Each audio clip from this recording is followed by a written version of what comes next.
Nous allons parler des diagnostics présents chez les enfants. Les troubles du comportement sont des comportements inadaptés ou perturbateurs qui peuvent affecter la vie d'une personne, comme dans des contextes sociaux, scolaires ou familiaux. Ces troubles peuvent être causés par des facteurs génétiques, environnementaux, psychosociaux et traumatiques. Voici les différents troubles du comportement.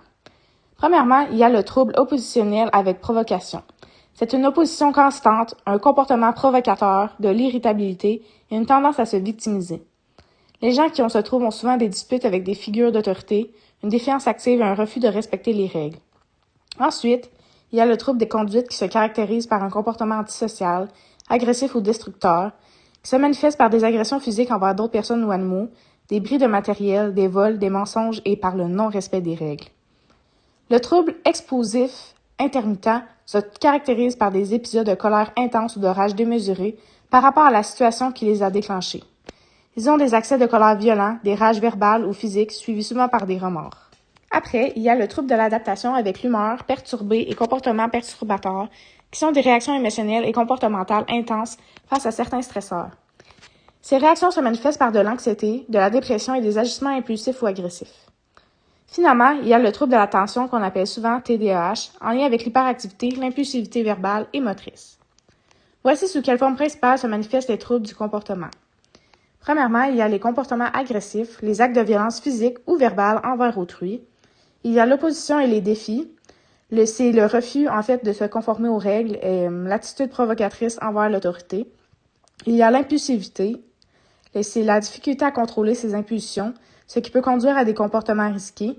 Et il y a la désobéissance, qui est le non-respect des règles et des attentes, pouvant causer à des problèmes à l'école ou à la maison. Voici différentes interventions utilisées.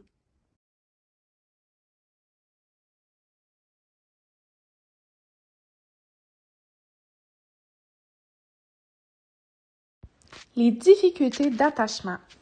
Les difficultés d'attachement sont des problèmes dans la formation de liens émotionnels et sécuritaires entre un enfant et ses figures d'attachement, comme ses parents, sa famille ou son entourage.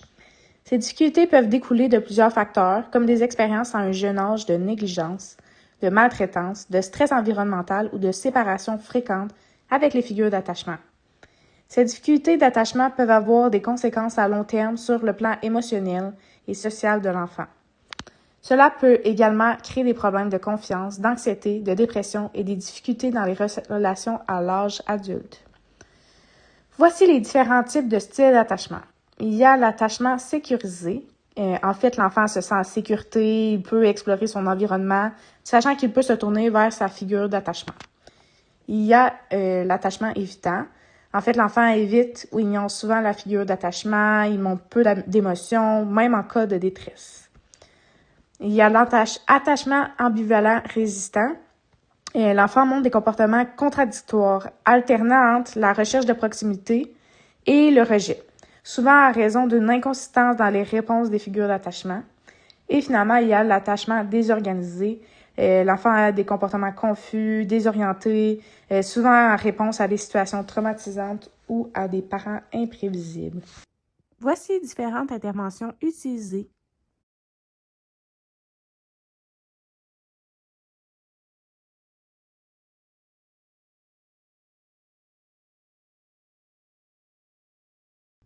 Nous allons parler des personnes avec un trouble du spectre de l'autisme.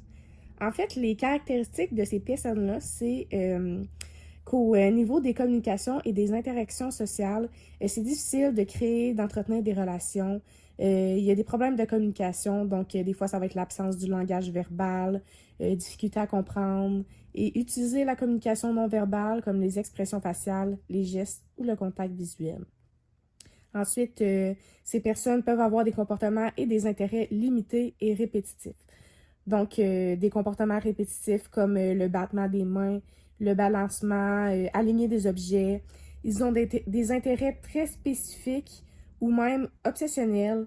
Ils sont intéressés à des intérêts, très limités et ils vont se concentrer beaucoup là-dessus. Ils ont besoin de suivre des routines strictes et ont de la difficulté à gérer les changements. Ils ont aussi une sensibilité sensorielle. Donc, c'est une réactivité excessive ou insuffisante aux stimuli sensoriels. Donc, en fait, ça, c'est soit les sons, la lumière, les textures, les goûts, les odeurs. Ils sont beaucoup en recherche sensorielle ou en évitement sensoriel. Donc, voilà, c'est pas mal ça leurs caractéristiques principales. Faut se rappeler que ce sont des personnes qui sont assez rigides, qui ont besoin d'une routine constante, qui ne changent pas. Ils n'aiment pas trop le changement. Voici différentes interventions utilisées